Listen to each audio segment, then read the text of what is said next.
রোগী দেখানোকে কেন্দ্র করে শনিবার সকালে উত্তাল হয়ে ওঠে সিউড়ি সদর হসপিটাল চত্বর। অভিযোগ, কাজী আব্দুল রাকিব নামে এক যুবক ডাক্তার দেখানোর জন্য দীর্ঘক্ষণ লাইনে দাঁড়িয়েছিলেন। ঘন্টার পর ঘন্টা লাইনে দাঁড়িয়ে থেকেও তিনি চিকিৎসা না পেয়ে ক্ষোভ প্রকাশ করলে সেখানে কর্তব্যরত এক পুলিশ কর্মী তাকে জোরপূর্বক লাইন থেকে সরিয়ে দেন। এই ধস্তাধস্তির মধ্যে ওই রোগী ও তার এক সঙ্গী আহত হন। পরে এই ঘটনাকে কেন্দ্র করে হসপিটাল চত্বরে উত্তেজনা ছড়িয়ে পড়ে।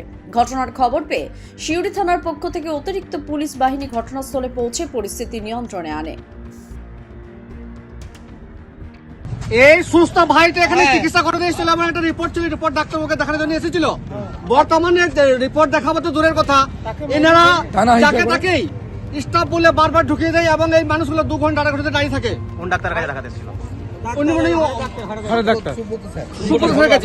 বর্তমানে যিনি অফিসার এখানে ডিউটিতে ছিলেন, সেই পুলিশ অফিসার এই ভাইকে টানা হেঁচড়া করে হাতটা ফ্র্যাকচার করে দিয়েছে। বর্তমানে রিপোর্টটাও ছিঁড়ে দিয়েছে এবং এইখানে যে সমস্ত দালালগুলো ঘুরে বেড়ায় তাদের হয়ে সাপোর্ট করছে যেটা স্টাফ।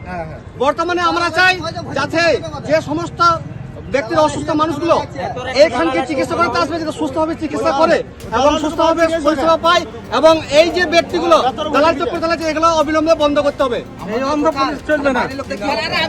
যে স্যারকে আমাদের এখানে আমার ছবি করিয়েছিলাম, স্যারকে দেখালাম, ডাক্তার দেখালাম, স্যার বললো যে ছবিটা করে নিয়ে এসে দেখাও। ঠিক আছে, তো ছবিটা করে নিয়ে এসে এবার দেখাবো। এবার এখানে যে লাইন হয়েছিল, এরা লাইনের বাইরে এরা বলছে স্টাফ বটে, স্টাফ বলে নিজেদের লোককে ঢোকাচ্ছে, স্টাফ বলে নিজেদের লোককে ঢোকাচ্ছে। তো আমি বললাম তাহলে আমিও ঢুকতে পাবো। এবার একজনের 1.5-2 ঘন্টা ধরে লাইনে দাঁড়িয়ে আছে, একজনের যদি 1.5-2 ঘন্টা ধরে লাইনে দাঁড়িয়ে থাকে, স্টাফ বলে যদি অন্য জনকে ঢোকায় তো আমারও অধিকার আছে আমার ঢোকা।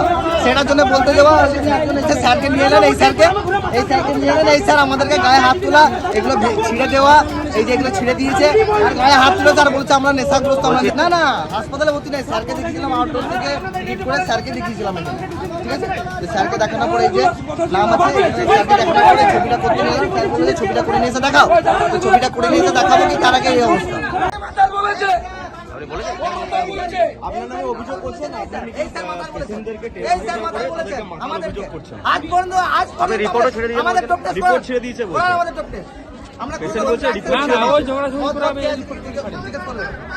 কি অভিযোগ বলুন, কি হয়েছে? দালালদের কথা শুনছে, শুধু দালালদের কথা শুনছে। কি হয়েছে বলুন, বলুন কি হয়েছে? দালালদের ফেরবা মানে দালালদের ফেরবা। এক মিনিট, কি হয়েছে বলুন? আপনার ওদের তর্কাতর্কি হচ্ছিল আউটডোরে, ওদেরকে আমি বুঝাতে গেছি, কিছু এখানে অনেকজন চিল্লাচিল্লি হচ্ছিল, ওদেরকে থামাইতে গেছি। তারপরে এবারে সাইডে এসে এভাবে নিয়ে এসছি, ওদের চিল্লাচিল্লি বেশি এবারে টানাতে দিয়েছি। হ্যাঁ না কাউকে মারা হয়নি, তো এমনি ধরা হয়েছে।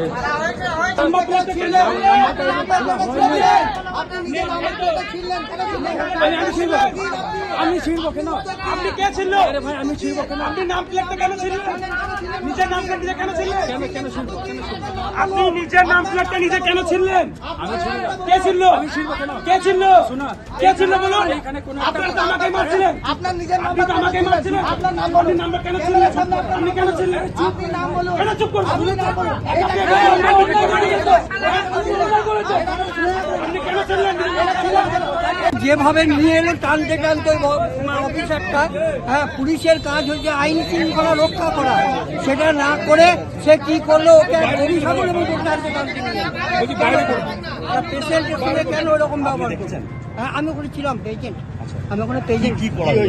হ্যাঁ ওকে ডাক্তারের কাছে দেখা গিয়েছিল, ভিতরে কি হয়েছে জানি না, আমি বাইরে বসেছিলাম, তখন দেখছি ওকে টানতে টানতে নিয়ে আসে। হ্যাঁ অসুস্থ মানুষকে সহযোগিতা করবেন, তো আপনাকে পোশাকটা দেওয়া হয়েছে সরকার থেকে, আপনি আইন শৃঙ্খলা বজায় রাখবেন। তার মানে এই নয় যে একটা পেশেন্টকে আপনি গরু ছাগলের মতন আপনি টেনে নিয়ে আসবেন। এটাই বক্তব্য আমার। দ্য সহজ পাঠ, সহজ কথা, সঠিক তথ্য।